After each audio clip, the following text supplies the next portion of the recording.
നമസ്കാരം. ട്രെൻഡിംഗ് നൗവിലേക്ക് സ്വാഗതം. ആദ്യം നോക്കാം പ്രധാന തലക്കെട്ടുകൾ. പോസ്റ്റൽ വകുപ്പിന്റെ ക്രിസ്മസ് ആഘോഷത്തിൽ ഗണഗീതം വേണമെന്ന വിചിത്ര നിർദ്ദേശവുമായി BMS. ഗണഗീതം ദേശഭക്തി ഗാനമാണെന്ന് BMSന്റെ വാദം. ഗണഗീതം ആലപിക്കുന്നത് വീഡിയോ എടുക്കാനും സോഷ്യൽ മീഡിയയിൽ ഇടാനും അനുവാദം നൽകണമെന്നും അപേക്ഷ. തിരുവനന്തപുരം മേഖലാ ഓഫീസിൽ നാളെയാണ് ക്രിസ്മസ് ആഘോഷം.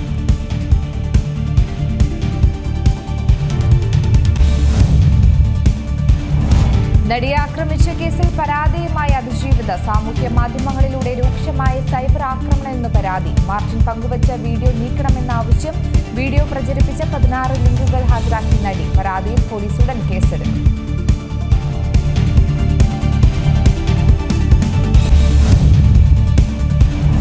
ലൈംഗിക അതിക്രമ കേസിൽ സംവിധായകൻ PT കുഞ്ഞുമുഹമ്മദിന്റെ ജാമ്യാപേക്ഷ പരിഗണിക്കാതെ കോടതി. ഹർജി നാളെ പരിഗണിക്കാമെന്ന് തിരുവനന്തപുരം പ്രിൻസിപ്പൽ സെഷൻസ് കോടതി. രാഹുൽ മാങ്കൂട്ടത്തിനെതിരായ ബലാത്സംഗ കേസിൽ 2ാം പ്രതി ജോബി ജോസഫിന്റെ മുൻകൂർ ജാമ്യ ഹർജി പരിഗണിക്കുക ഈ മാസം 20.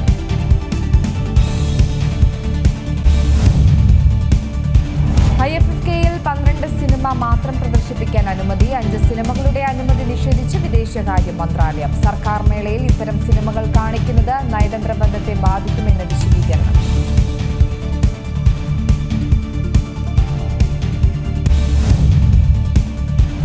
KTUVCയായി ചുമതലയേറ്റ സിസാക് തോമസ് സർക്കാരുമായി സഹകരിച്ച് മുന്നോട്ടു പോകും. പഴയതൊന്നും ഓർമ്മിപ്പിക്കേണ്ടതില്ലെന്നും സിസാക് തോമസ്. ഡിജിറ്റൽ സർവകലാശാല VCയായി സജി ഗോപിനാഥിനെ നിയമിക്കാനും തീരുമാനം.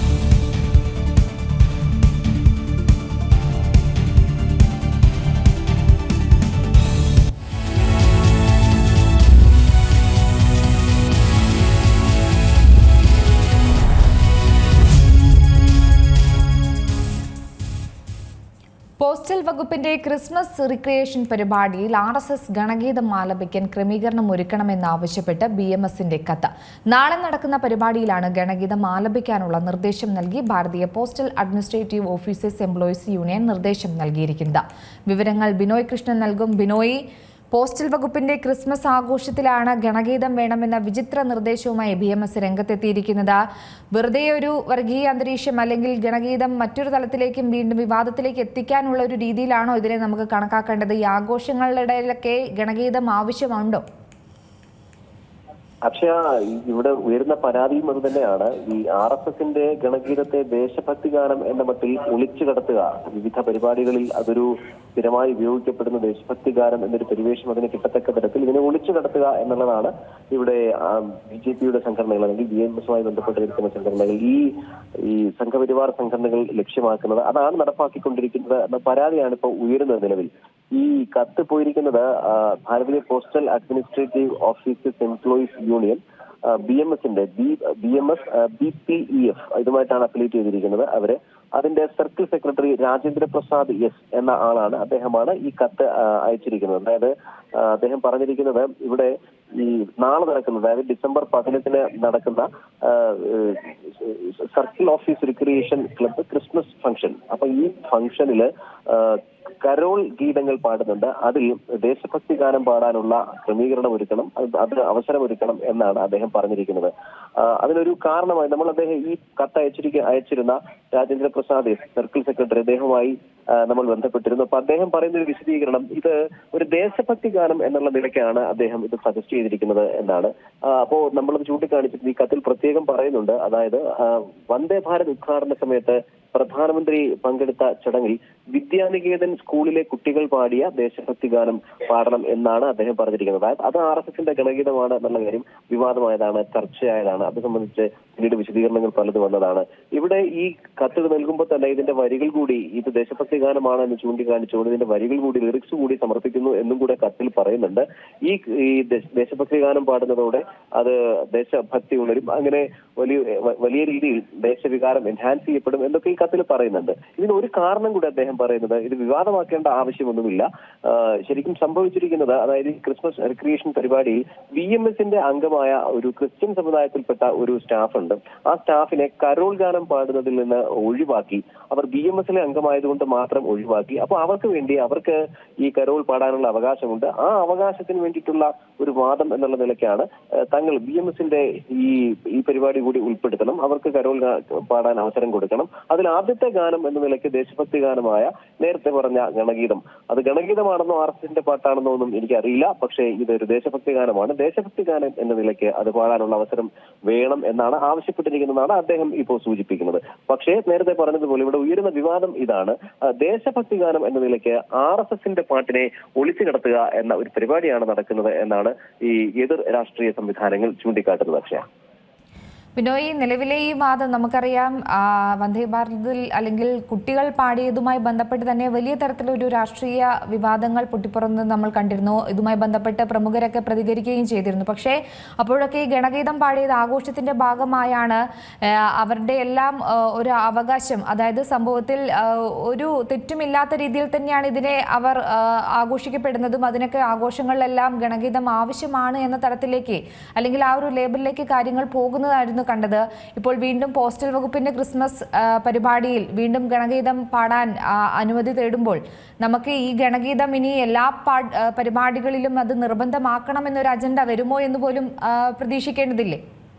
ഇതാണ് മറുവിഭാഗം ചൂണ്ടിക്കാട്ടുന്ന ഏറ്റവും പ്രധാനപ്പെട്ട കാര്യം, അക്ഷയ. അതായത് വന്ദേ ഭാരത് ഉദ്ഘാടന ചടങ്ങിൽ വിദ്യാനികേതനിലെ കുട്ടികൾ ദേശഭക്തി ഗാനം എന്ന നിലയ്ക്ക് ഈ പാട്ട് പാടി. അതുമായി ബന്ധപ്പെട്ട ഒരു ചർച്ചയുണ്ടായി. ഇപ്പോഴിതാ വീണ്ടും BMS നിർദ്ദേശിക്കുന്നു ഇവിടെ ഈ പരിപാടിയിൽ ഗണഗീതം പാടാൻ.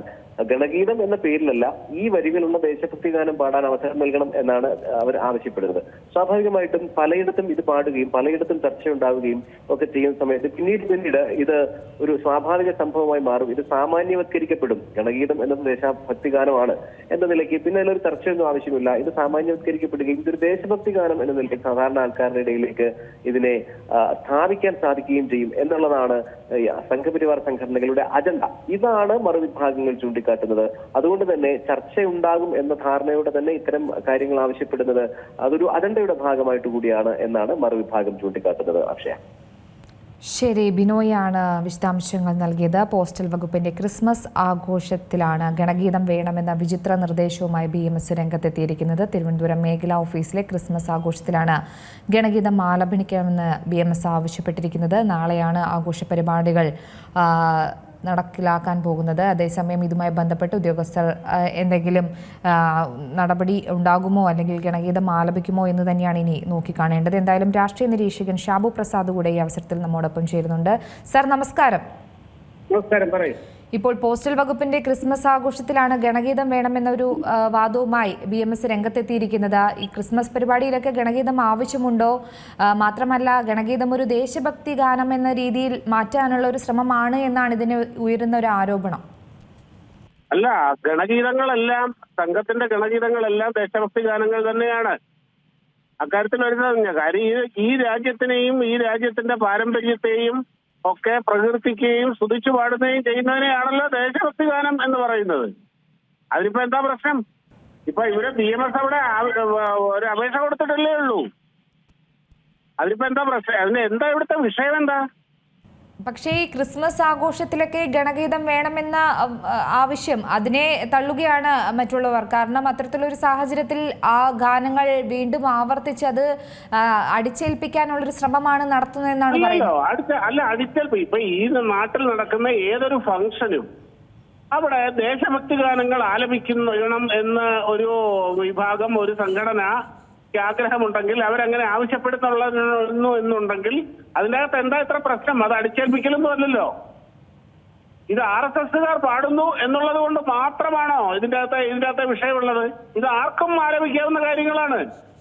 അതിൻ്റെ അകത്ത് ഈ പറഞ്ഞ പോലെ ഏതെങ്കിലും ഒരു രാഷ്ട്രീയ പാർട്ടിയെയോ അല്ലെങ്കിൽ അവരുടെ കൊടിയെയോ രാഷ്ട്രീയ ആശയങ്ങളെയോ അല്ല സ്തുതിക്കുന്നത്. ഈ രാജ്യത്തിനെ സ്തുതിക്കുന്ന, ഈ രാജ്യത്തിനെ പ്രകീർത്തിക്കുന്ന ഒരു ഗാനങ്ങളാണത്.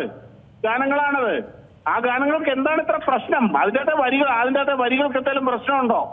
പക്ഷേ ഈ നേരത്തെയും ബംഗളൂർ കൊച്ചി വന്ദേ ഭാരതിന്റെ ആ കന്നി ഓട്ടത്തിൽ പോലും ട്രെയിനിനുള്ളിൽ വിദ്യാർത്ഥികൾ ഈ ഒരു ഗാനം ആലപിച്ചിരുന്നു. അതായത് RSSന്റെ ഗണഗീതം എന്നാണല്ലോ ഇതിനെ അറിയപ്പെടുന്നത്. അപ്പോൾ ഈ ഒരു സംഭവത്തിൽ വലിയ തരത്തിൽ വിവാദം ശക്തമായിരുന്നു. ഇപ്പോൾ വീണ്ടും അതുമായി ബന്ധപ്പെട്ട പോസ്റ്റൽ വകുപ്പിന്റെ ഈ ഒരു ക്രിസ്മസ് ആഘോഷ പരിപാടിയിലും ഈ ഒരു ഗാനം വരുമ്പോൾ അതിനും വലിയ രൂക്ഷമായ തന്നെ വിമർശനം സ്വീകരിക്കേണ്ടി വരും. കാരണം CPM-ഉം കോൺഗ്രസും ഇതിനെ എതിർത്ത് രംഗത്തെത്തി കഴിഞ്ഞു. നോക്കൂ, ഒരു കാര്യം ഞാൻ പറയാം.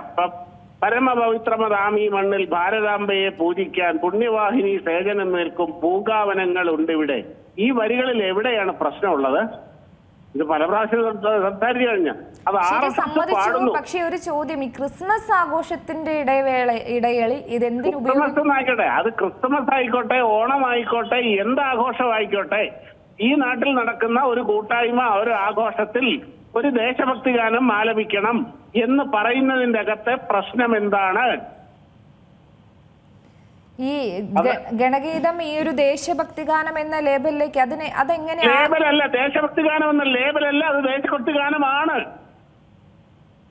അത് ദേശഭക്തി ഗാനമാണ്. അതിനകത്ത് RSSനെയോ അല്ലെങ്കിൽ BJPയെയോ സംഘപരിവാർ സംഘടനകളെയോ പരാമർശിക്കുകയോ അല്ലെങ്കിൽ അതിനെ പ്രശംസിക്കുകയോ അല്ലെങ്കിൽ അതിനെ പുകഴ്ത്തുകയോ എല്ലാം ചെയ്യുന്നുണ്ടോ? ഈ ദേശത്തിനെയല്ലേ പുകഴ്ത്തുന്നത്. അതുകൊണ്ട് നിങ്ങൾ ആ ദേശഭക്തി ഗാനം എന്ന ലേബലിൽ എന്നുള്ള ആ വാക്ക് അത് ദുരുദ്ദേശപരമാണ്. പക്ഷേ ഇത് സാധാരണ ജനങ്ങൾക്ക് പോലും അറിയില്ല. RSSകാർ മാത്രമാണ് ഇതിനെ ദേശഭക്തി ഗാനം എന്ന രീതിയിൽ എടുക്കുന്നത്. ഇത് കേൾക്കുന്ന ആർക്കും അത് ദേശഭക്തി ഗാനമാണെന്നേ. കേൾക്കുന്ന ഏതൊരു സാധാരണക്കാരനെ സംബന്ധിച്ചോളം അത് ദേശഭക്തി ഗാനമാണ്. ശരി, ഈ കരോളിനൊപ്പം ഗണഗീതം ആലപിക്കണം എന്നാണല്ലോ നിർദ്ദേശം അല്ലെങ്കിൽ ആവശ്യം ഇവർ പറയുന്നത്. അപ്പോൾ ആലപിച്ചോട്ടെ, പക്ഷെ ഇത് വീഡിയോ എടുത്ത് സോഷ്യൽ മീഡിയയിൽ ഇടാനൊക്കെ എന്തിനാണ് ഒരു അപേക്ഷ നൽകേണ്ട ആവശ്യമുണ്ട്? കാരണം അതിന്റെ ഒരു പബ്ലിസിറ്റി അല്ലേ അതിലൂടെ നോക്കുന്നത്. ഒരു സർക്കാർ സ്ഥാപനമാകുമ്പോൾ അതിന്റേതായ കാര്യങ്ങളുണ്ടാവും. അതിന്റെ നടപടിക്രമങ്ങളുടെ ഭാഗമായിട്ടായിരിക്കും ചോദിക്കുന്നത്. തീർച്ചയായിട്ടും പബ്ലിസിറ്റി തന്നെയാണ്. ഈ നാട്ടിൽ എന്താ ദേശഭക്തി ഗാനം ആലപിക്കുന്നതിന്റെ അകത്ത് 4 പബ്ലിസിറ്റി കിട്ടുന്നതുകൊണ്ട് എന്താ പ്രശ്നം? എന്താ അത് ഇത്ര അപകടകരമായ കാര്യമാണോ?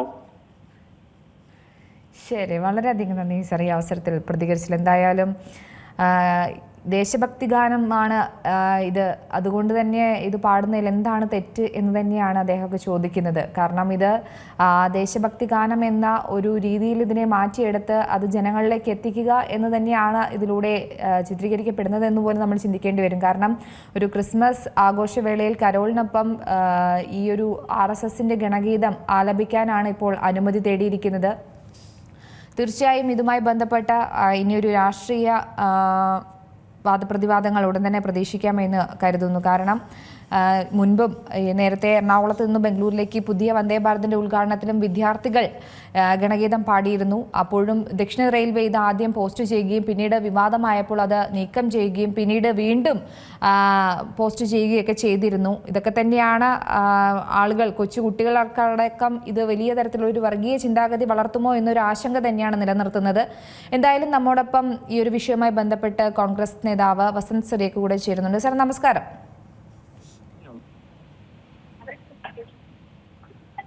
ശ്രീ വസന്ത് സുരേഖ കേൾക്കാമോ?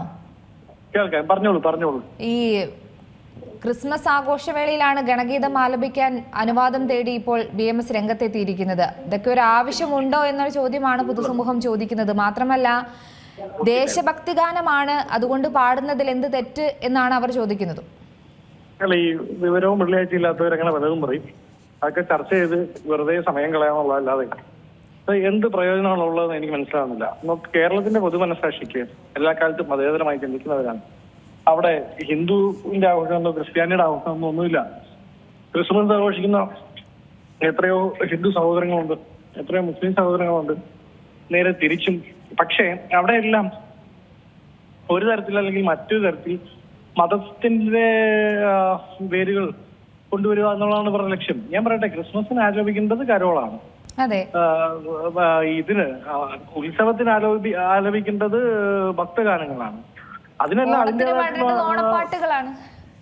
അതെ, ഓണത്തിന് പാടേണ്ട ഓണപ്പാട്ടുകളാണ്. ആ വിവരമില്ലാത്ത കുറെ എണ്ണങ്ങൾ ഇത്രയും കാലം ഈ നാടെങ്ങനെയാണ് ഇവന്മാര്, ഞാൻ കടത്തി പറയാണ്, ഇവന്മാരൊന്നും ഇത്രയും കാലം ക്രിസ്മസ് ആഘോഷിച്ചിട്ടില്ല, ഓണം ആഘോഷിച്ചിട്ടില്ല, ബക്രീദ് ആഘോഷിച്ചിട്ടില്ല. ഇവന്മാരെല്ലാ സമയങ്ങളിൽ എങ്ങനെ കുറെ മതങ്ങളുടെ പേര് വിഭജിച്ച് ചോട്ട് പിടിക്കാന്നുള്ള ശ്രമത്തിലായിരുന്നു. അതുകൊണ്ട് ഇവന്മാർക്കൊന്നും അറിയില്ല ഇതെങ്ങനെയാണ് ഇതൊക്കെ നടക്കുന്നതെന്ന്. അപ്പൊ പെട്ടെന്ന് BJP ഒരു തീരുമാനം എടുക്കുന്നു, അല്ലെങ്കിൽ സംഘ് പരിവാർ ഒരു തീരുമാനം എടുക്കുന്നത് എന്ത് നമ്മൾ ജനങ്ങളിലേക്ക് ഇറങ്ങാൻ പോകുന്നു, അതിന്റെ ഭാഗമായി ഇത്തരം ആഘോഷങ്ങളിൽ പങ്കുചേരാൻ പോകുന്നു. അപ്പൊ ഇത്തരം ആഘോഷങ്ങളിലേക്ക് വന്നപ്പോൾ ഇമാര് നോക്കുമ്പോൾ ഇത് ക്രിസ്മസിന് കരോള് പാടുന്നു, ഇത് ഓണത്തിനല്ലേ പാടുന്നത്, ഓണത്തിന് വഞ്ചിപ്പാട്ട് പാടുന്നു, ഇത് ബക്രീദിന് പാടേണ്ട പാട്ടല്ലേ. ഇവർക്ക് ഇത് എന്താണ് ശരിക്കും നടക്കുന്നതെന്ന് മനസ്സിലാവാത്തതുകൊണ്ട് പെട്ടെന്ന് വെകിളി പിടിച്ച്, ഈ നാടൻ ഭാഷയിൽ പറഞ്ഞാൽ വെകിളി പിടിച്ച് എന്തൊക്കെയോ വിളിച്ചു പറയുന്നു എന്നുള്ളതാണ്. അല്ല, അത് മാത്രമല്ല, ഈ തിരഞ്ഞെടുപ്പ് റാലികളിലൊക്കെ ഇപ്പോൾ നമ്മൾ പാരഡി ഗാനം, ഭക്തിഗാനങ്ങളൊക്കെ പാരഡിയാക്കി മാറ്റിയതിനൊക്കെ ഇപ്പോൾ വലിയ തരത്തിലുള്ള പ്രതിഷേധങ്ങൾ ഉയരുകയാണ്. അതിനിടയിലാണ് ഇപ്പോൾ ക്രിസ്മസ് പരിപാടിക്കിടയിൽ ഗണഗീതം വേണമെന്നൊരു ആവശ്യം ഉന്നയിക്കുന്നത്. ഇതിനെയൊക്കെ അംഗീകരിക്കുകയും അല്ലെങ്കിൽ നടപ്പിലാക്കുകയും, നാളെയാണ് പരിപാടി നടത്താൻ പോകുന്നത്,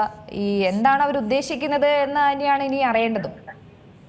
അല്ല, രണ്ട് കാര്യങ്ങൾ. ഒന്ന്, ഈ ഭക്തഗാനം പാരഡിയാക്കി പാടിക്കൊണ്ടിരുന്ന പഴയ KPSCയുടെ കലാകാരന്മാരാണ്. KPSC ആര് നിയന്ത്രിച്ചിരുന്നാണെന്ന് നമുക്കറിയാമല്ലോ. CPM-ന്റെ സമ്പൂർണ്ണ നിയന്ത്രണം ഉണ്ടായിരുന്ന കലാസാഹിത്യ സംഘം പോലെ ഉണ്ടായിരുന്ന പുകസ പോലെയുള്ള സംവിധാനമാണ് KPSC. ആ KPSC കലാകാരന്മാരാണ് ഭക്തഗാനങ്ങളെ എല്ലാ കാലത്തും, ഇപ്പൊ കലാഭവൻ മണി എത്രയോ മനോഹരമായിട്ടാണ് UDF ഗവൺമെന്റ് ഉണ്ടായിരുന്ന സമയത്ത് ഞങ്ങൾക്കെതിരെ പാടിയത്. പയ്യപ്പോ മന്ത്രി എന്ന് പറഞ്ഞുകൊണ്ട് അന്ന് ആർക്കും പ്രശ്നം ഉണ്ടായിരുന്നില്ല. അപ്പൊ CPM BJPക്ക് പഠിക്കുകയാണോ, അതോ BJPയേക്കാൾ പ്രോ വേർഷനായി ഞങ്ങളാണ് ഏറ്റവും നല്ല ഫാസിസ്റ്റുകൾ, ഞങ്ങളാണ് ഏറ്റവും നല്ല തീവ്രവാദികൾ എന്ന് വരുത്താൻ വേണ്ടി ശ്രമിക്കുക? നോക്കൂ, ഇങ്ങനെ പറയുമ്പോൾ ഈ പാരഡി ഉണ്ടാക്കിയത് ഒരു മുസ്ലിം സഹോദരനാണ്, അല്ലെങ്കിൽ അത് പാടിയത് ഒരു മുസ്ലിം സഹോദരനാണ്. ഉടനെ ആ പാട്ടിന്റെ അകത്തൊരു വിഷം കണ്ടെത്താൻ വേണ്ടി BJP ശ്രമിക്കുന്നതിന് മുമ്പേ CPM ശ്രമിക്കാന്ന് പറഞ്ഞാൽ ബൂർഷയെ തടയാൻ വേണ്ടി ബൂർഷയുടെ തന്തയാവാനുള്ള പരിപാടി ഇന്ന് നമ്മളൊക്കെ പച്ചമലയാളത്തിൽ പറയുന്ന പോലത്തെ പരിപാടിയാണ് ഇവർ കാണിച്ചുകൊണ്ടിരിക്കുന്നത്. നമുക്ക് വളരെ കൃത്യമായി ഞാൻ പറയാം, ഗണഗീതം പാടേണ്ട RSSന്റെ വേദികളിലാണ്, RSSന്റെ റൂട്ട് മാർച്ചിലാണ്. അവരവിടെ പാടിക്കോട്ടെ, നമ്മൾ ആരെങ്കിലും പറയുന്നുണ്ടോ? RSSന്റെ റൂട്ട് മാർച്ചിൽ നാളെ രാവിലെ പോയിട്ട് പക്ഷേ ഇവർ ഉദ്ദേശിക്കുന്നത്, ഇപ്പോൾ നമുക്കറിയാം, ഈ ഒരു പരിപാടിയിൽ ഗണഗീതം ആലപിക്കൽ മാത്രമല്ല, അത് പോസ്റ്റ് ചെയ്യാനും മറ്റു രീതികൾക്കൊക്കെ ആളുകൾക്കിടയിൽ കൂടുതൽ എത്തിക്കാനും ശ്രമിക്കുന്നുണ്ട്. കാരണം ഇപ്പോൾ പൊതുപരിപാടികളിലൊക്കെ ഗണഗീതം വേണം എന്നൊരു അജണ്ടയിലേക്ക് കാര്യങ്ങൾ പോവുകയാണ്. അതാണ്, നോക്കി, ക്രിസ്മസ് എന്ന് പറയുന്നത് ക്രിസ്ത്യൻ വിശ്വാസികളുടെ ആഘോഷമാണ്. അപ്പൊ അതിൻ്റെതായിട്ടുള്ള ഒരു രീതിയുണ്ട്. ക്രിസ്തു പിറന്നതുമായി ബന്ധപ്പെട്ട് ആ സമയത്ത് ഉള്ള അതിന്റെ രീതിയിലുള്ള നമ്മൾ ക്രിസ്മസ് ട്രീ ഉണ്ടാക്കും, കേക്ക് വിതരണം ചെയ്യും. ഓണത്തിനാണ് മഹാബലി വരുന്നു എന്ന വിശ്വാസം, ഹൈന്ദവ വിശ്വാസമാണെങ്കിൽ അവിടെ ക്രിസ്ത്യാനികളും മുസ്ലിംമാരും പങ്കെടുക്കാറുണ്ട്. അവിടെ നമ്മൾ അത്തപ്പൂക്കളം ഇടും, പായസം ഒരുക്കും, സദ്യ ഒരുക്കും, ഇതൊക്കെയല്ലേ ചെയ്യുന്നത്. അപ്പൊ എല്ലാത്തിനും അതിൻ്റെതായിട്ടുള്ള രീതികളുണ്ട്. അവിടെ എല്ലാം കുറച്ച് ഈ കാവ്യവൽക്കരണം അല്ലെങ്കിൽ സഫോണിക്കേഷൻ കയറ്റി ഇതെല്ലാം ഇതിന്റെ പശ്ചാത്തലത്തിലാണ് നടക്കുന്നതെന്ന് വരുത്തി തീർക്കാൻ ശ്രമിക്കുന്നത് ശരിയല്ല. പിന്നെ എനിക്ക് ഏറ്റവും രസകരമായി തോന്നുന്നത് ഇതെല്ലാം നടക്കുന്ന കേരളത്തിലാണ് കേട്ടോ. ഇത്തരം ആവശ്യങ്ങൾ ഉന്നയിക്കുമ്പോൾ അല്ല അതിന്റെ പേരിൽ ഫേസ്ബുക്ക് പോസ്റ്റുകളിൽ സൈബർ ഇടങ്ങളിൽ പറയാൻ കൊള്ളത്തില്ലാത്ത വർഗീയത പറയുമ്പോൾ അതെല്ലാം നോക്കി നിൽക്കുന്ന ഒരു കേരള പോലീസും ആഭ്യന്തര വകുപ്പും ഇവിടെ ഉണ്ട്. അതാണ് പ്രശ്നം. ഇതെല്ലാം ഇവിടെ നടക്കുന്നുണ്ട്, ഇതെല്ലാം ഇവിടെ നടക്കും എന്ന് അവർക്ക് ബോധ്യപ്പെട്ടതുകൊണ്ടാണ് അവർ ഇത് ഇഞ്ചക്ട് ചെയ്യാൻ ശ്രമിക്കുന്നത്. ആ ഇഞ്ചക്ട് ചെയ്യാനുള്ള അവസരം ഉണ്ടാക്കി കൊടുക്കുന്നത് കേരളത്തിലെ പോലീസ് സംവിധാനമാണ്, ആഭ്യന്തര വകുപ്പാണ്, പിണറായി വിജയനാണ് എന്നൊരു സംശയമൊന്നും വേണ്ട. അതിന് ഇപ്പൊ എന്താ ഉണ്ടാകുന്നത്? കുറച്ച് കഴിയുമ്പോഴത്തേക്ക് ഡിവൈഎഫ്ഐക്കാര് ഇതിന്റെ പേരിൽ കുറച്ച് സമരം നടത്തുന്നു ഇവരെ കാണിക്കും. അതുകൊണ്ട് ഇവർ തമ്മിൽ വലിയ പോരാട്ടമാണ് എന്ന് കാണിക്കാൻ വേണ്ടിയുള്ള ശ്രമമാണ് നടത്തുന്നത്. ഒന്നും വിവരം വെള്ളിയാഴ്ച ഇല്ലാത്ത കുറെ എണ്ണങ്ങൾ ഇങ്ങനെയൊക്കെ ആവശ്യപ്പെട്ട് കഴിഞ്ഞാൽ ഞാൻ ചോദിക്കട്ടെ, RSSന്റെ പരിപാടി നാളെ പോയിട്ട് രഘുപതി രാഘവ രാജാറാം പതീത പാവന സീതാറാം പാടണമെന്ന് ഞങ്ങൾ പറഞ്ഞവർ സമ്മതിക്കുമോ? അല്ലെങ്കിൽ RSSന്റെ പരിപാടി നാളെ പോയിട്ട് ക്രിസ്മസ് കരോള് പാടണം എന്ന് പറഞ്ഞാൽ നടക്കില്ല. എല്ലാത്തിനും അതിൻ്റെതായിട്ടുള്ള വേദികളുണ്ട്. അതാണ് മനുഷ്യന് ഈ വിവരം എന്ന് പറയുന്ന സാധനം ഉണ്ടാകുന്നത്. ഇപ്പം അങ്ങ് ഓഫീസിൽ വരുന്ന ഡ്രസ് ഇട്ടുകൊണ്ടല്ലോ അങ്ങ് ബീച്ചിൽ പോകുന്നത്. അങ്ങ് ബീച്ചിൽ പോകുന്ന ഡ്രസ് ഇട്ടുകൊണ്ടായിരിക്കില്ല അങ്ങ് അമ്പലത്തിൽ അല്ലെങ്കിൽ പള്ളിയിൽ പോകുന്നത്. അപ്പൊ എല്ലാത്തിനും അതിൻ്റെതായിട്ടുള്ള ഒരു സിസ്റ്റം, ഒരു ഡെക്കറും, ഒരു കോഡുണ്ട്. ആ കോഡിനെ അതിലംഘിച്ചുകൊണ്ട് ഈ ക്രിസ്മസിന് ഗണഗീതവും ഓണത്തിന് ബക്രീദിന്റെ പാട്ടും പാടണം എന്നുള്ള രീതിയിലൊക്കെ പറഞ്ഞാൽ അതൊന്നും കേരളത്തിലെ പൊതുമനസാക്ഷി അംഗീകരിക്കുമെന്ന് ഇവരാരും പ്രതീക്ഷിക്കേണ്ട എന്ന് മാത്രമേ തൽക്കാലം പറയാനുള്ളൂ. ശരി, വളരെയധികം നന്ദി ഈ അവസരത്തിൽ പ്രതികരിച്ചില്ല. എന്തായാലും പോസ്റ്റൽ വകുപ്പിന്റെ ക്രിസ്മസ് റിക്രിയേഷൻ പരിപാടിയിലാണ് RSS ഗണഗീതം ആലപിക്കാൻ ക്രമീകരണം ഒരുക്കണമെന്നാവശ്യപ്പെട്ട് BMSന്റെ കത്ത് വന്നിരിക്കുന്നത്. നാളെ നടക്കുന്ന പരിപാടിയിലാണ് ഗണഗീതം ആലപിക്കാനുള്ള നിർദ്ദേശം തേടിയിരിക്കുന്നത്. ഇടവേള.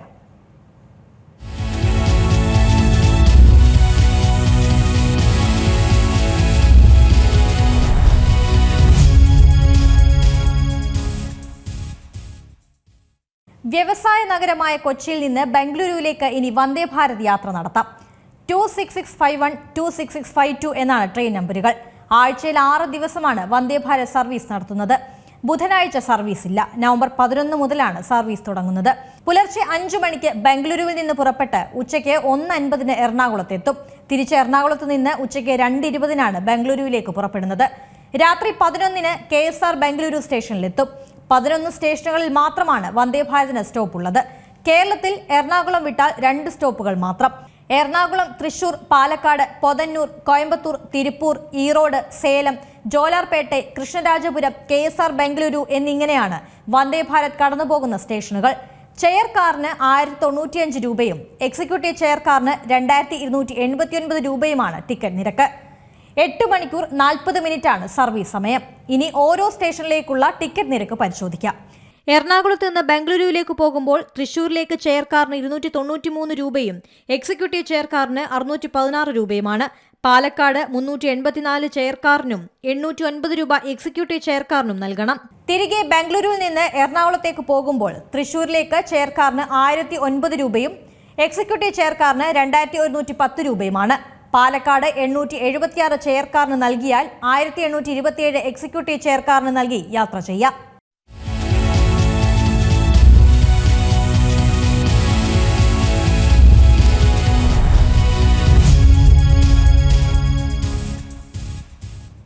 മറ്റു വാർത്തകൾ നോക്കാം. സമൂഹ മാധ്യമങ്ങളിലെ അധിക്ഷേപത്തിൽ ആക്രമിക്കപ്പെട്ട നടി നിയമ നടപടിക്ക്. നടി ആക്രമിക്കപ്പെട്ട കേസിലെ പ്രതിയായ മാർട്ടിൻ അതിജീവിതയെ അധിക്ഷേപിച്ച് സമൂഹ മാധ്യമത്തിലൂടെ വീഡിയോ പ്രചരിച്ചിരുന്നു. ഇതിൽ നടപടി വേണമെന്നാവശ്യപ്പെട്ടാണ് പരാതി.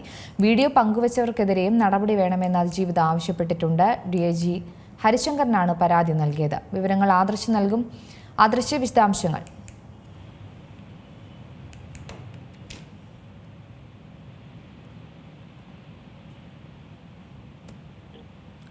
ആദർശ്, കേൾക്കാമോ?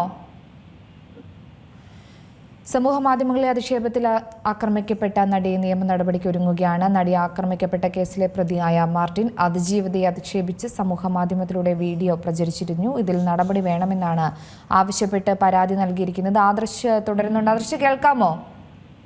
കേൾക്കാം. പറഞ്ഞോളൂ. പക്ഷേ ചോദ്യം വ്യക്തമല്ല. സമൂഹ മാധ്യമങ്ങളെ അധിക്ഷേപത്തിൽ ആക്രമിക്കപ്പെട്ട നടിയാണ് ഇപ്പോൾ നിയമ നടപടിക്ക് ഒരുങ്ങിയിരിക്കുന്നത്. കൂടുതൽ നടപടി ആവശ്യപ്പെട്ട് പരാതിയും നൽകിയിട്ടുണ്ട്. നിലവിലെ സാഹചര്യം എന്താണ്? അക്ഷയ, സാമൂഹ്യ മാധ്യമങ്ങളിലെ അധിക്ഷേപത്തെ തുടർന്നാണ് ആക്രമിക്കപ്പെട്ട നടി ഇപ്പോൾ പോലീസിൽ പരാതി നൽകിയിരിക്കുന്നത്. കേസിലെ പ്രതിയായിട്ടുള്ള മാർട്ടിനെതിരെയാണ് ഇത്തരത്തിൽ അതിജീവിതയായ പെൺകുട്ടി പരാതി നൽകിയിട്ടുള്ളത്. സാമൂഹ്യ മാധ്യമങ്ങളിലൂടെ അതിജീവിതയെ അധിക്ഷേപിക്കുന്ന നിലയിൽ മാർട്ടിൻ ഒരു വീഡിയോ പ്രചരിപ്പിച്ചിരുന്നു. ഈ വീഡിയോയിൽ നടപടി ആവശ്യപ്പെട്ടുകൊണ്ടാണ് നിലവിൽ അതിജീവിത പരാതി നൽകിയിട്ടുള്ളത്. മാർട്ടിന്റെ വീഡിയോ പങ്കുവച്ചവർക്കെതിരെയും കർശന നടപടി എടുക്കണമെന്ന ആവശ്യവും നടി ഉന്നയിക്കുന്നുണ്ട്. അതോടൊപ്പം തന്നെ സാമൂഹ്യ മാധ്യമങ്ങളിൽ നിന്നടക്കം ഈ വീഡിയോ നീക്കം ചെയ്യണമെന്ന ആവശ്യവും നടി മുന്നോട്ട് വെക്കുന്നുണ്ട്. ഈ പരാതിക്കൊപ്പം തന്നെ 24 വീഡിയോകളുടെ, അതായത് ഇത്തരത്തിൽ അധിക്ഷേപപരമായ 24ഓളം വീഡിയോകളുടെ ലിങ്കുകളും അതിജീവിത പരാതിയോടൊപ്പം സമർപ്പിച്ചിട്ടുണ്ട്. DIG ഹരിശങ്കറിനാണ് നിലവിൽ പരാതി നൽകിയിട്ടുള്ളത്.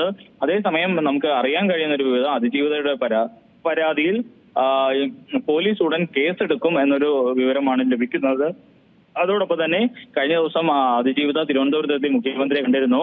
മുഖ്യമന്ത്രിയെ കണ്ടപ്പോൾ ഈ വിഷയത്തിൽ ഉൾപ്പെടെ അതിജീവിത മുഖ്യമന്ത്രിയോട് സംസാരിച്ചിരുന്നു. കർശന നടപടി എടുക്കണമെന്ന് മുഖ്യമന്ത്രിയോട് ആവശ്യപ്പെട്ടതായുമാണ് നമുക്കറിയുന്ന വിവരം. നിലവിൽ ഏതായാലും ഇതിൽ പോലീസ് കേസെടുക്കുന്ന നിലയിലേക്ക് കാര്യങ്ങൾ മാറി എന്നതാണ് മനസ്സിലാക്കുന്നത്. അതോടൊപ്പം തന്നെ അതിജീവിതയെ അധിക്ഷേപിക്കുന്നവരുടെ സാമൂഹ്യ മാധ്യമ അക്കൗണ്ടുകളും നിലവിൽ പോലീസ് കർശനമായി തന്നെ നിരീക്ഷിച്ചു വരികയാണ്. ഇത്തരത്തിൽ, അതായത് കഴിഞ്ഞ ദിവസങ്ങളിൽ നടി ആക്രമിക്കപ്പെട്ട കേസിൽ വിധി വന്നതിന് ശേഷമാണ് ഇത്തരത്തിൽ വീഡിയോ വ്യാപകമായി പ്രചരിക്കുന്ന ഒരു സാഹചര്യം ഉണ്ടായത്. ഈ കേസിലെ 2ാം പ്രതിയായ മാർട്ടിന്റെ വീഡിയോ ആണ് ഇത്തരത്തിൽ പ്രചരിക്കുന്നത്. മാർട്ടിൻ ജാമ്യത്തിലായിരുന്ന സമയത്ത് ചിത്രീകരിച്ചതെന്ന് കരുതുന്ന വീഡിയോ ആണ് ഇത്തരത്തിൽ വ്യാപകമായി പ്രചരിക്കുന്നത്. ഇതിൽ ഈ കേസുമായി ബന്ധപ്പെട്ട് മാർട്ടിൻ ഉൾപ്പെടെയുള്ളവർ നിലവിൽ ജയിലിലാണ്. അവരെ കുറ്റക്കാരാണെന്ന് കണ്ടെത്തുകയും തുടർന്ന് കോടതി ശിക്ഷ വിധിക്കുകയും അവരിപ്പോൾ ജയിലിൽ തുടരുകയാണ്. ഇതിനിടയിലാണ് ഇത്തരത്തിൽ ഒരു വീഡിയോ വ്യാപകമായി തന്നെ പ്രചരിക്കുന്ന നിലയിലേക്ക് കാര്യങ്ങൾ മാറിയിട്ടുള്ളത്. അക്ഷയ, ശരി. ആദർശാണ് വിശദാംശങ്ങൾ നൽകിയത്. PT കുഞ്ഞി മുഹമ്മദിനെതിരായ ലൈംഗിക അതിക്രമ കേസിൽ കേസ് ഡയറി ഹാജരാക്കാൻ പോലീസിന് കോടതിയുടെ നിർദ്ദേശം. മുൻകൂർ ജാമ്യാപേക്ഷയിൽ വാദം കേൾക്കുന്നത് കോടതി നാളത്തേക്ക് മാറ്റി. തിരുവനന്തപുരം പ്രിൻസിപ്പൽ സെഷൻസ് കോടതിയാണ് മുൻകൂർ ജാമ്യാപേക്ഷ പരിഗണിച്ചത്. അതേസമയം ലൈംഗിക അതിക്രമ കേസിൽ ചലച്ചിത്ര അക്കാദമിക്ക് പോലീസ് നോട്ടീസ് അയക്കും. ജൂറിയുടെ വിശദാംശങ്ങൾ, ഹോട്ടൽ ബുക്കിംഗ് വിവരങ്ങൾ തുടങ്ങിയവ പോലീസ് ചലച്ചിത്ര അക്കാദമിയോട് ആവശ്യപ്പെടും. രാഹുൽ മാങ്കൂട്ടത്തിൽ MLA-ക്കെതിരായ ആദ്യ ബലാത്സംഗ കേസിലെ രണ്ടാം പ്രതി ജോബി ജോസഫിന്റെ മുൻകൂർ ജാമ്യ ഹർജി പരിഗണിക്കുന്നത് മാറ്റി. ഈ മാസം 20-ലേക്കാണ് തിരുവനന്തപുരം പ്രിൻസിപ്പൽ സെഷൻസ് കോടതി ഹർജി പരിഗണിക്കുന്നതിനായി മാറ്റിയത്. ഗർഭചിത്രത്തിനുള്ള മരുന്ന് എത്തിച്ചത് രാഹുലിന്റെ സുഹൃത്തായ ജോബി ജോസഫ് എന്നാണ് കേസ്. കേരള സാങ്കേതിക സർവകലാശാല VC-യായി സിസ തോമസ് ചുമതലയേറ്റു. K2 ഡിജിറ്റൽ സർവകലാശാല VC നിയമനത്തിൽ കഴിഞ്ഞ ദിവസമാണ് ഗവർണറും സർക്കാരും സമവായത്തിൽ എത്തിയത്. ഡിജിറ്റൽ സർവകലാശാല VC-യായി സജി ഗോപിനാഥിനെ നിയമിക്കാനും തീരുമാനമായി. VC-യായി തിരിച്ചെത്തിയതിൽ സന്തോഷം തോന്നുന്നുവെന്നും സർക്കാരുമായി സഹകരിച്ചു പോകുമെന്നും സിസ തോമസ് പ്രതികരിച്ചു. തീർച്ചയായിട്ടും സന്തോഷം തോന്നുന്നു. പഴയത് ഓർക്കേണ്ടതില്ല എന്നുള്ള ഒരു ചിന്താഗതിയാണ് ഞാൻ. ഇന്നിപ്പം കാണുന്ന ഒരു സ്വീകരണം സന്തോഷം തരുന്നതാണ്. അപ്പൊ തീർച്ചയായിട്ടും എന്റെ ഉത്തരവാദിത്വം കൂടുന്നു എന്നുള്ളത് എനിക്കറിയാം. എനിക്ക് ഇനി എന്തെങ്കിലും ചെയ്ത് കാണിച്ചാൽ മാത്രമേ അതിനൊരു ഉത്തരവാകുള്ളൂ. ഒരു സംശയവും ഇല്ല, തീർച്ചയായിട്ടും സഹകരിച്ചുകൊണ്ടായിരിക്കും. പഴയ കാര്യം കഴിഞ്ഞില്ലേ, ഇനിയിപ്പം അതെല്ലാം ഇന്നിപ്പം എനിക്കൊരു സ്വീകരണം കിട്ടി വരാൻ സാധിച്ചെങ്കിൽ മുന്നോട്ട് നോക്കിയാൽ പോരെ. നമ്മൾ പഴയ കാര്യങ്ങൾ ഇനി ചകഞ്ഞെടുക്കേണ്ട കാര്യമുണ്ടോ? അതോടെ എന്തെങ്കിലും അപാകതകൾ സംഭവിച്ചിട്ടുണ്ടെങ്കിൽ മുന്നോട്ടുള്ള പോക്കിൽ അത് കറക്റ്റ് ചെയ്ത് പോകാനുള്ള ശ്രമം നടത്താം. യൂണിവേഴ്സിറ്റിയുമായിട്ട് ബന്ധപ്പെട്ട് ഒരുപാട് പ്രശ്നങ്ങളുണ്ട്. ഇവിടെ ഒരുപാട് നല്ല വിഷനോട് കൂടി 2015 തുടങ്ങിയ ഒരു യൂണിവേഴ്സിറ്റിയാണ്. അപ്പം ആ വിഷന്റെ പ്രോസസ്സിനിടയിൽ കാലോചിതമായ മാറ്റങ്ങൾ വരുത്തേണ്ടതുണ്ട്. അതുമായിട്ട് ബന്ധപ്പെട്ട സ്റ്റേക്ക് ഹോൾഡേഴ്സ് എല്ലാവരുമായിട്ട് ഡിസ്കസ് ചെയ്ത് തീരുമാനം എടുക്കും. അല്ലാതെ മോളിൽ നിന്നൊന്നും അടിച്ചേൽപ്പിക്കാൻ നമുക്ക് പറ്റത്തില്ല. അതിന്റെ വ്യക്തമായി അവരുടെ ഫീഡ്ബാക്കും അവരുടെ അനുഭവം കൊണ്ടുള്ള വിസ്ഡവും എക്സ്പീരിയൻസും എല്ലാം ഷെയർ ചെയ്ത് കൊടുക്കുമ്പോൾ ആ ഒരു കമ്മ്യൂണിക്കേഷനിലൂടെ നമുക്കൊരു നല്ല സൊല്യൂഷനിൽ എത്താൻ പറ്റും. അല്ലാതെ ഇപ്പം അതെങ്ങനെ ഞാൻ കാണും എന്നുള്ളതല്ലല്ലോ ഒരു വ്യക്തിയായിട്ട്. കൊച്ചിൻ കോർപ്പറേഷൻ മേയർ സ്ഥാനത്തെ ചൊല്ലിയുള്ള കോൺഗ്രസിലെ ചർച്ചകൾ അനിശ്ചിതത്വത്തിൽ. തെരഞ്ഞെടുപ്പ് ഫലം പുറത്തുവന്ന ദിവസങ്ങൾ പിന്നിട്ടിട്ടും മേയർ സ്ഥാനത്തേക്ക് ഒറ്റപ്പേരിലെത്താൻ കോൺഗ്രസിന് കഴിഞ്ഞിട്ടില്ല. ഡെപ്യൂട്ടി മേയർ സ്ഥാനത്തെ ചൊല്ലിയും അവകാശവാദങ്ങൾ ഉയരുകയാണ്. നേതാക്കൾക്കിടയിൽ വ്യത്യസ്ത അഭിപ്രായങ്ങൾ രൂപപ്പെട്ടതോടെയാണ് മേയർ സ്ഥാനത്തെ ചൊല്ലിയുള്ള ചർച്ചകൾ അനിശ്ചിതത്വത്തിൽ ആയത്. KPCC general secretary Deepthi Mary വർഗീസിന്റെ പേരായിരുന്നു പ്രധാനമായും ഉയർന്നു കേട്ടിരുന്നത്. ദീപ്തിക്ക് പുറമെ മുൻ സ്റ്റാൻഡിംഗ് കമ്മിറ്റി ചെയർപേഴ്സൺമാരായ VK മിനിമോൾ, ഷൈനി മാത്യു എന്നിവരുടെ പേരുകളാണ് പരിഗണനയിലുള്ളത്. സാമുദായിക അടിസ്ഥാനത്തിലുള്ള അവകാശവാദങ്ങളും ചിലർ ഉന്നയിക്കുന്നുണ്ട്. ലത്തീൻ സമുദായത്തിന് സ്വാധീനമുള്ള നഗരമെന്ന നിലയിലാണ് മിനിമോളുടെയും ഷൈനിയുടെയും പേര് ഒരു വിഭാഗം ഉയർത്തിക്കാട്ടുന്നത്. അതേസമയം തർക്കം വന്നാൽ 2.5 വർഷം വീതം മേയർ പദവി വീതിച്ചു നൽകുന്ന കാര്യവും നേതൃത്വത്തിന് പരിഗണിക്കേണ്ടി വരും. ദീപ്തി മേരി വർഗീസിനു വേണ്ടി KC വേണുഗോപാൽ പക്ഷമാണ് ആവശ്യം ഉന്നയിച്ചിരിക്കുന്നത്. എന്നാൽ I ഗ്രൂപ്പിലെ നേതാക്കൾ പല തട്ടിലാണ്. തീരുമാനത്തിലെത്താൻ കഴിയാതെ വന്നാൽ മേയർ സ്ഥാനം വീതം വെപ്പിലേക്ക് എത്താനുള്ള സാധ്യതകളും കാണുന്നുണ്ട്. മേയർ സ്ഥാനത്തിന് ക്രൈസ്തവ സമുദായം പിടിമുറുക്കിയിരിക്കുന്നതിനാൽ ഡെപ്യൂട്ടി മേയർ സ്ഥാനം ഹൈന്ദവ സമുദായത്തിന് നൽകണമെന്ന ആവശ്യം ശക്തമാണ്. നഗരത്തിൽ മുതിർന്ന കൗൺസിലർ KP കൃഷ്ണകുമാറിന്റെ പേരാണ് നായർ സമുദായത്തിൽ നിന്ന് ഉയർന്നിട്ടുള്ളത്. എന്നാൽ ഡെപ്യൂട്ടി മേയർ സ്ഥാനത്തെ ലക്ഷ്യം വെച്ച് ലീഗും ചരട് വലിക്കുന്നുണ്ട്. ലീഗിനു വേണ്ടി മുതിർന്ന കൗൺസിലർ TK അഷ്റഫാണ് രംഗത്തുള്ളത്. ബുള്ളറ്റിൻ പൂർണ്ണമാകുന്നു. നന്ദി.